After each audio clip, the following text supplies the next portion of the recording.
Good morning friends. स्वागत है आपका हमारे यूट्यूब चैनल मेजर टारगेट में, जिसका एकमात्र उद्देश्य है बिहार में टॉपर देना। प्रत्येक वर्ष की तरह इस वर्ष भी हम लोग टॉपर देने के लिए प्रयासरत हैं और इस कड़ी में आपका भरपूर प्यार देने के लिए आपको बहुत बहुत धन्यवाद। तो आज हम लोग फिजिक्स के पार्ट 2 को लेकर आए हैं और पार्ट 2 में आज हम लोग जानेंगे थोड़ा सा लाइट के बारे में और उससे आगे हम लोग बढ़ेंगे। तो फिजिक्स का पहला चैप्टर रिफ्लेक्शन ऑफ लाइट, प्रकाश का परावर्तन, उसको हम लोग देख लेते हैं। Light, what is light? प्रकाश क्या है? प्रकाश एक ऊर्जा है। प्रकाश एक प्रकार का ऊर्जा है जिसके द्वारा हमें देखने की अनुभूति प्राप्त होती है। जी हाँ दोस्तों, प्रकाश की सहायता से हम लोग किसी वस्तु को देखते हैं। किसी वस्तु को देखने के लिए आँख के साथ साथ प्रकाश की जरूरत भी पड़ती है। जब किसी वस्तु पर प्रकाश पड़ती है तो वहाँ से प्रकाश का जो रंग परावर्तित होकर हमारे आँखों तक आती है, उस रंग को हम लोग देख पाते हैं।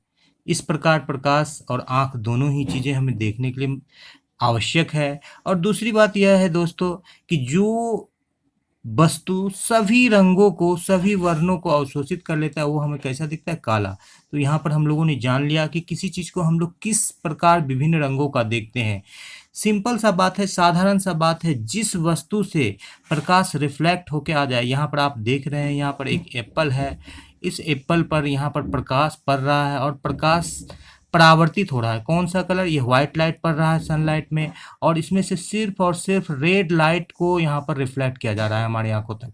तो इस कारण से ये एप्पल कैसा दिख रहा है? रेड, यानी कि लाल दिख रहा है। यदि ये एप्पल में हरे रंग का होता तो हरा परावर्तित करता, और हम इस प्रकार हरा देखते हैं।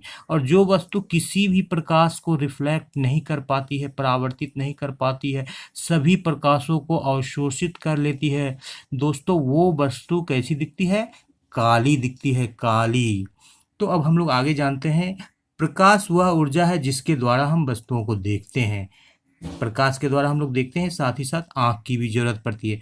प्रकाश सरल सीधी रेखा में गमन करती है। इसके बारे में हम लोग आगे भी बात करेंगे। प्रकाश का ऋजु रैखिक संचरण सिद्धांत, straight line motion of light के बारे में बात करेंगे। प्रकाश एक विद्युत चुंबकीय तरंग है, इसलिए संचरण के लिए माध्यम की जरूरत नहीं। जी हाँ दोस्तों, बहुत ही महत्वपूर्ण प्रश्न है कि प्रकाश के संचरण के लिए माध्यम की जरूरत क्यों नहीं पड़ती। तो एक लाइन में, एक वाक्य में इसका आंसर हम लोग दे सकते हैं कि किसी भी तरंग के संचरण के लिए, गमन के लिए माध्यम की जरूरत नहीं पड़ती। और हमारा प्रकाश जो है, लाइट है, एक विद्युत चुंबकीय तरंग है, अतः इसके संचरण के लिए भी माध्यम की जरूरत नहीं पड़ती। प्रकाश की चाल सबसे अधिक निर्वात में होती है। कितनी होती है? 3 लाख किलोमीटर प्रति सेकेंड, या 3 × 10⁸ मीटर पर सेकेंड। अब अगला पेज पर हम लोग आते हैं, जहाँ पर हम लोग प्रकाश के स्रोत के बारे में बात करेंगे। सोर्स ऑफ लाइट, प्रकाश उत्पन्न करने वाली वस्तु को प्रकाश का स्रोत कहते हैं। जी हाँ दोस्तों, ऐसी वस्तुएं जो प्रकाश उत्पन्न करती है, उन्हें हम लोग प्रकाश का स्रोत कहते हैं। बहुत सिंपल सा इसका फंडा है कि जो वस्तु प्रकाश उत्पन्न करे उसको प्रकाश का स्रोत हम लोग कहेंगे, सोर्स ऑफ लाइट। तो ये 2 प्रकार की होती है। प्राकृतिक, जो हमें नेचर ने प्रोवाइड किया है, जिसका हम लोग यहाँ पर देख रहे हैं। सूर्य है, ये हमारा प्राकृतिक सोर्स ऑफ लाइट है। तारे हैं, ये हमारा, यहाँ पर एक ध्यान देने की बात होगी कि चंद्रमा जो होगा हमारा, वो प्राकृतिक स्रोत नहीं, क्योंकि चंद्रमा सूर्य के प्रकाश से चमकता है। सूर्य और तारे हमारे प्राकृतिक प्रकाश के स्रोत हैं।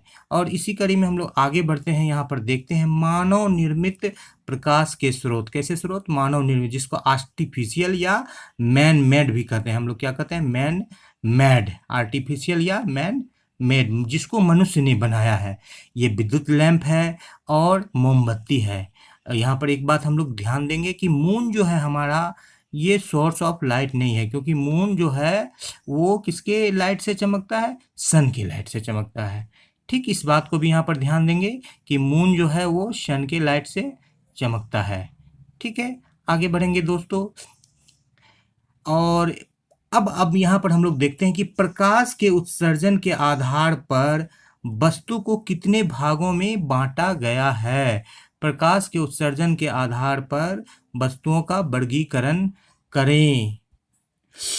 प्रकाश के उत्सर्जन के आधार पर वस्तुओं का वर्गीकरण करें। तो यहाँ पर हम लोग देख रहे हैं कि प्रकाश के उत्सर्जन के आधार पर वस्तु को 2 भागों में बांटा गया है।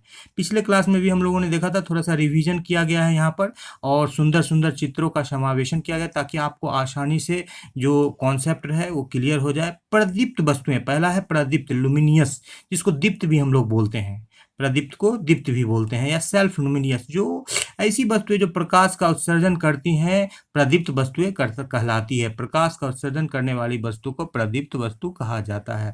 जी हाँ दोस्तों, यहाँ पर दोनों तरह के उदाहरण दिए गए हैं, सूर्य को भी दिया गया है, मोमबत्ती को भी दिया गया है, विद्युत बल्ब को भी दिया गया है।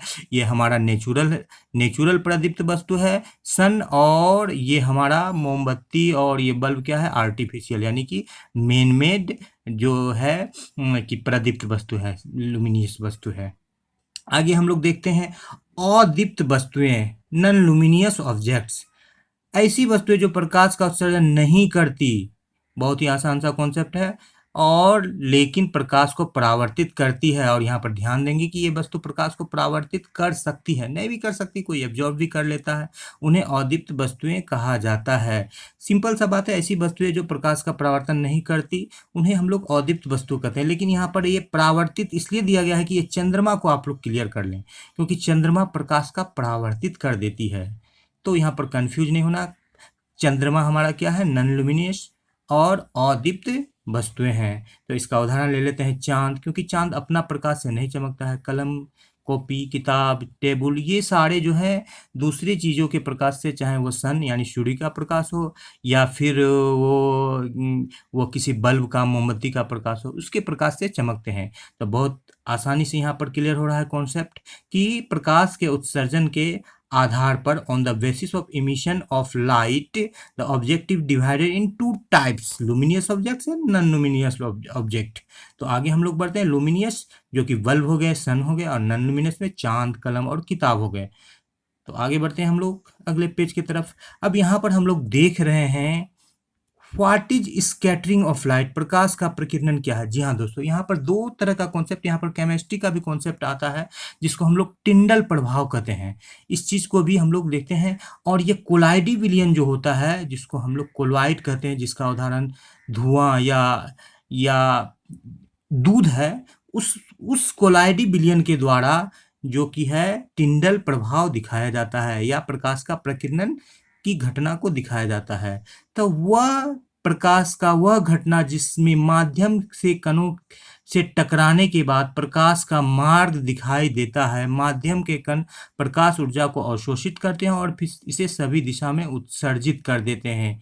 जंगल में टिंडल प्रभाव के कारण प्रकाश का प्रकीर्णन का उदाहरण है। या आप सिंपल सा देख लेते हैं, अंधेरे कमरे में छोटा सा छिद्र होता है तो आपका रोशनी जो है पूरे कमरे में बिखर जाती है। क्यों? क्योंकि वहाँ जो धुलकन है वो टिंडल प्रभाव को दिखाते हैं। इस तरह से जो एक कण आता है, लाइट आता है, इस तरह से लाइट आ रहा है। लाइट जब किसी कण से टकराती है तो वो कण जो है उस लाइट के रे को एब्जॉर्ब कर लेता है और उसको किनारे की तरफ मोड़ देता है। किनारे की तरफ क्या कर देता है? मोड़ देता है, और लाइट जो है चारों तरफ निकलती है। इसी को हम लोग प्रकाश का प्रकीर्णन या स्कैटरिंग ऑफ लाइट कहते हैं। और ये घटना कौन चीज दिखाता है? तो कोलाइडी कण दिखाते हैं। कैसे कण दिखाते हैं? कोलाइडी। कैसे कण दिखाते हैं? कोलाइडी कण दिखाते हैं। और कोलाइडी कण 10⁻⁻⁶ के रेंज में उनका जो आकार होता है, जैसे दूध हमारा उदाहरण है, या धुलकन है, या धुआं है, ये कोलाइडी कण दिखाते हैं। और इस चीज को टिंडल ने खोजा था, इसलिए इसे टिंडल प्रभाव के नाम से भी जाना जाता है। तो घनघोर जंगल में जो प्रकाश फैलता है, किसके कारण से फैलता है? ये ऑब्जेक्टिव निकल कर आ रहा है टिंडल प्रभाव के कारण, या प्रकाश के प्रकीर्णन के कारण। या अंधेरे कमरे में छोटे से छिद्र से बहुत सारा लाइट फैल जाता है, किसके कारण? तो टिंडल प्रभाव। टिंडल प्रभाव कौन दिखाती है? तो कोलाइडी कण दिखाती है। तो यहाँ पर जो कॉन्सेप्ट हो रहा है, ये केमिस्ट्री में भी आपको टिंडल प्रभाव मिलेगा और प्रकाश का प्रकीर्णन यहाँ पर फिजिक्स में मिलेगा। तो ये जो टॉपिक है, बहुत सारे ऐसे टॉपिक आएंगे जो फिजिक्स, केमिस्ट्री या सोशल साइंस के, ज्योग्राफी वगैरह से मैचिंग होंगे, तो उसको दोनों चीज़ को यहाँ पर देख लेना है। तो पहला चीज़ क्या देखना है कि कोलाइडी कण टिंडल प्रभाव दिखाते हैं, और टिंडल ने खोजा, और ये प्रकाश की प्रकीर्णन की घटना होती है। टिंडल प्रभाव क्यों होती है? क्योंकि जब प्रकाश का किरण आता है, किसी कण पर पड़ता है, तो वो कण उस प्रकाश के किरण को एब्जॉर्ब करके चारों ओर उसको क्या कर देती है? छितरा देती है। एक लिया और उसको चारों तरफ छितरा दिया किनारे के तरफ से। ठीक है, कॉन्सेप्ट क्लियर है दोस्तों? आप लोग ये बताने का कोशिश करेंगे कमेंट में लिख करके कि प्रकाश सीधी रेखा में क्यों गमन करती है। अगला पार्ट में हम इसको जरूर सॉल्व करेंगे, डिस्क्राइब करेंगे। तो आप लोग बताएंगे कमेंट बॉक्स में कि प्रकाश सीधी रेखा में गमन क्यों करती है। Why light travels in straight line, सीधी रेखा में प्रकाश गमन क्यों करती है। कोई वस्तु हमें कैसे दिखाई देती है, सिंपल सा कॉन्सेप्ट है। जहां पर हम लोगों ने प्रकाश का परिभाषा दिया था, वहीं पर हम लोगों ने इस कॉन्सेप्ट को भी जाना था। फिर भी यहाँ पर और ज़्यादा इसको क्लियर करते हैं कि किसी भी वस्तु को हम कैसे देखते हैं, या लाल पीला हरा कैसे देखते हैं। तो यहाँ पर आप देख रहे हैं कि सनलाइट पड़ रहा है इस पीले से फूल में, और इसकी पत्तियां कैसी हरी है। तो जब सनलाइट इस पीले फूल पर पड़ता है, तो ये सूर्य प्रकाश के 7 रंग, जो व्हाइट लाइट आता है उसमें 7 रंग होते हैं, 7 रंग में से पीले रंग को परावर्तित कर देती है, और हम कैसा देखते हैं? पीला। ठीक उसी तरह से यदि हम पत्ती की बात करेंगे तो वो हरे रंग को परावर्तित कर देगी, और हम कैसा देखेंगे उसको? हरा। तो इस प्रकार जो भी वस्तु सूर्य प्रकाश के श्वेत रंग, जिसमें 7 रंग मौजूद होते हैं, जिस रंग को परावर्तित करती है, हम उस वस्तु को उसी रंग का देखते हैं।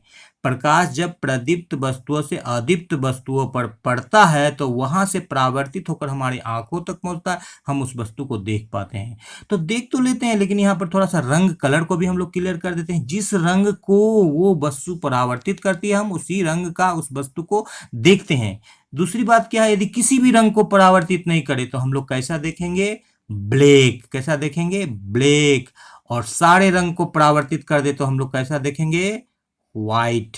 सारे रंग को परावर्तित कर दे तो कैसा देखेंगे हम लोग? व्हाइट देखेंगे, क्योंकि व्हाइट जो है सारे रंगों का सम्मिश्रण होता है। इसको हम लोग आगे भी जानेंगे कॉन्सेप्ट में। जैसा कि पहले ही बताया था हम लोगों ने, what is straight line motion of light, प्रकाश का ऋजु रैखिक संचरण सिद्धांत क्या है, और यहाँ पर इसको प्रयोग के द्वारा सिद्ध भी किया गया है। और आपसे हमने सवाल भी पूछा है इस पार्ट का कि प्रकाश सीधी रेखा में गमन क्यों करती है। आप इसका जवाब देने का कोशिश कीजिए। तो पहले हम लोग यहाँ जान लेते हैं, वो थोड़ा आपके लेवल से ऊपर का प्रश्न है, लेकिन उसे जानना बहुत जरूरी है, बताया जाएगा। तो हम लोग यहाँ देख लेते हैं, प्रकाश हमेशा सीधी रेखा में गमन करती है, जिसे प्रकाश का ऋजु रैखिक संचरण सिद्धांत कहा जाता है। Light always travels in straight line which is known as straight line motion of light. और इसको हम लोग प्रयोग के द्वारा सिद्ध कर सकते हैं। कैसे कर सकते हैं? कि 3 गत्तों को लेकर के, तीनों के एक ही प्लेस पर, एक ही समान के एक ही जगह पर उसका छिद्र करेंगे, और एक ही साइज का गत्ता लेंगे, और छिद्र के सामने मोमबत्ती को जला देंगे, जैसा कि यहाँ पर आप फिगर में देख रहे हैं। और देखेंगे तो दिखाई पड़ेगा, मोमबत्ती का लौ क्या होगा? दिखाई पड़ेगा। यहाँ पर जैसा कि दिखाई पड़ रहा है मोमबत्ती का लौ, इस आंख के मोमबत्ती का लौ क्या हो रहा है? दिखाई पड़ रहा है। और यहाँ पर दिखाई, लेकिन जैसे ही हम एक भी गत्ते को ऊपर नीचे करेंगे, तो छात्रों मोमबत्ती का लौ दिखाई नहीं पड़ेगा। इससे यह सिद्ध होता है कि प्रकाश इस तरह से घूम करके नहीं आ पाया, यानी कि टेढ़ा नहीं चला। तो क्या इससे सिद्ध होता है कि प्रकाश हमेशा सीधी रेखा में गमन करती है। Light always travels in straight line. लेकिन आपको कमेंट बॉक्स में क्या चीज का जवाब देना है कि क्यों करती है सीधी रेखा में गमन। ठीक है, 3 गत्ता या कार्टून का टुकड़ा लेंगे, सभी का आकार समान हो, समान दूरी पर तीनों में छिद्र कर देंगे, निश्चित दूरी पर उन्हें स्थित कर देंगे। किसी एक के किनारे पर छिद्र के पास जलती मोमबत्ती रखेंगे, अंतिम किनारे को देखने पर प्राप्त करेंगे कि दिखाई पड़ रही है कि नहीं। तो जब सारे गत्ते सीधे रहेंगे तो ये दिखाई पड़ेगी मोमबत्ती का लौ, और जब एक भी गत्ता को हम लोग ऊपर या नीचे करेंगे तो वो मोमबत्ती का लौ दिखाई नहीं पड़ेगा। इससे ये सिद्ध होता है कि प्रकाश सीधी रेखा में गमन करती है। क्लियर हो गया कॉन्सेप्ट। किसी भी कॉन्सेप्ट में यदि आपको क्लियरिटी नहीं मिलती है, कॉन्सेप्ट अधूरा रहता है, तो उसके बारे में आप कमेंट बॉक्स में लिखने से, पूछने से हिचकिचाइए मत। आपके सारे सवालों का, सारे शंकाओं का यहाँ पर समाधान मिलेगा दोस्तों। यदि आपको वीडियो पसंद आ रहा है तो ज़रूर एक बार लाइक कर दें, ये हमारे मेहनत का फल है। और चैनल को सब्सक्राइब कर दें और वीडियो को शेयर करना ना भूलें दोस्तों। और आप जानते हैं कि मेजर टारगेट चैनल का एकमात्र उद्देश्य है बिहार में टॉपर्स देना। तो अगले प्रश्न की ओर आते हैं। अगला प्रश्न है बहुत ही आसान और बहुत ही महत्वपूर्ण प्रश्न। प्रकाश पुंज या किरण पुंज क्या है? जी हाँ दोस्तों, what is beam of light? Beam क्या है? What is beam of light? प्रकाश हमेशा समूह में चलती है, जिसे प्रकाश पुंज या किरण पुंज कहा जाता है। प्रकाश पुंज को फोटॉन्स भी कहा जाता है। Energy of light. Light always travels in packet. वो अकेले नहीं चलता, एक छोटा सा भी छिद्र करेंगे जिसको हम लोग ओरिफाइस बोलते हैं, उससे भी यदि लाइट को निकालेंगे, एक छोटा सा चित्र यहाँ पर हम करने का प्रयास करें, जितना भी छोटा माइक्रोस्कोपिक, जो एकदम ओरिफाइस हम लोग बोलते हैं, छिद्र को हॉल कहा जाता है, छोटे छिद्र को हम लोग ओरिफाइस बोलते हैं। तो उससे भी जो हम लोग लाइट को निकालेंगे तो कितने लाइट्स निकलेंगे? बहुत सारे। एक लाइट को हम लोग रे या किरण बोलते हैं, जिसमें तीर का निशान देते हैं। लेकिन एक लाइट प्रैक्टिकली प्राप्त करना क्या है? असंभव है। प्रैक्टिकली क्या है? असंभव है। एक रे को प्राप्त नहीं कर सकते हैं, लेकिन फिजिक्स में हम लोग सुविधा के लिए लाइट के रे को, किरण को इस तरह से हम लोग दिखाते हैं। तो प्रकाश हमेशा समूह में चलती है, जिसे किरण पुंज या प्रकाश पुंज कहा जाता है। इसे हम लोग फोटोन भी कहते हैं, क्वांटा भी कहते हैं। प्रकाश पुंज के रूप में गमन करती है, जिसे प्रकाश पुंज कहा जाता है। ये 3 प्रकार के होते हैं दोस्तों। अपसारी किरण पुंज, अपसारी यानी डाइवर्जिंग, छितरा रहा है, डाइवर्ज हो रहा है, फैल रहा है, एक सोर्स से निकल रहा है और विभिन्न दिशाओं में क्या हो रहा है? फैल रहा है। इसको हम लोग बोलते हैं डाइवर्जिंग बीम ऑफ लाइट। जैसे हम लोग बल्ब को जलाते हैं तो देखे होंगे दोस्तों, जैसे ही बल्ब जलती है तो क्या होता है कि चारों तरफ रोशनी फैल जाती है। जैसे ही मोमबत्ती जलती है तो चारों तरफ रोशनी फैल जाती है। तो इस तरह से डाइवर्जिंग बीम ऑफ लाइट या का उदाहरण हमारे पास बहुत सारा है। अब हम लोग देखते हैं समांतर किरण पुंज। ऐसी किरण पुंज जो उसकी की दूरी समांतर हो, और उसको हम लोग समांतर, जिसके किरणों के बीच की दूरी क्या है? समान हो। किरण पुंज के जो किरण है उसके बीच की दूरी समान हो। तो जो सूर्य से प्रकाश आती है, इसका सबसे अच्छा उदाहरण क्या? सनलाइट। जो सूर्य से प्रकाश आता है वो कैसा होता है दोस्तों? वो हमारा क्या होता है कि वो समांतर किरण पुंज होता है, वो पैरेलल होता है। वो पैरेलल होता है, दूरी समान होती है। हम लोग अपने बाइक को चलाते हैं तो उसमें भी हम लोग पैरेलल और पैरेलल का ऑप्शन होता है। जब ऊपर कर देते हैं, जैसे एनएच पर चलाते हैं, दूर तक रोशनी जाए, क्योंकि वो अनंत तक जा सकती है। लेकिन अनंत तक क्यों नहीं जाती है दोस्तों? क्योंकि जो पार्टिकल्स होते हैं, धूलकण होते हैं, वो उसकी ऊर्जा को क्षय कर देता है। और तीसरा उदाहरण हम लोग देखते हैं यहाँ पर अभिसारी किरण पुंज। तीसरा नंबर में क्या? अभिसारी। इस किरण पुंज को हम लोग देख लेते हैं। यहाँ पर अभिसारी, यहाँ पर थोड़ा सा, यहाँ पर चित्र में हमेशा एरो देना चाहिए। कुछ कुछ हम लोग गलतियां करके रखते हैं ताकि आपको बताया जा सके। यदि आप कोई भी यहाँ पर रेखा खींचेंगे और उसमें एरो नहीं देंगे तो ये गलत हो जाएगा। तो ये एरो कहाँ होगा? ये एरो ऐसे होगा, इधर से सारे के सारे एरो क्या होंगे? एक जगह पर ये किरण क्या हो रहे हैं? जमा हो रहे हैं। सारे के सारे किरण क्या हो रहे हैं? एक जगह। इसका सीधा सा उदाहरण है, जब आप किसी लेंस से लाइट को गुजारिएगा, क्रॉस करवाइएगा, परावर्तित कराइएगा, तो क्या होंगे कि सारे के सारे एक ही बिंदु पर क्या हो जाएंगे? जमा हो जाएंगे। सारे के सारे क्या हो जाएंगे? एक बिंदु पर जमा हो जाएंगे। और इसलिए हम लोग इसको अभिसारी लेंस भी कहते हैं, जिस लेंस के द्वारा सारे किरण को जमा किया जाता है। तो जब भी कोई किरण, सारे किरण एक बिंदु पर जमा हो जाए तो उसको हम लोग क्या बोलते हैं? अभिसारी किरण पुंज। ठीक है। अभिसारी किरण पुंज का प्रयोग करके हम लोग बचपन में दादाजी के चश्मा को लेकर के हम लोग बीड़ी जलाया करते थे। तो अब तो वो जमाना चला गया। तो बहुत बहुत धन्यवाद दोस्तों, वीडियो को शुरू से लेकर अंत तक देखने के लिए, और आपका भरपूर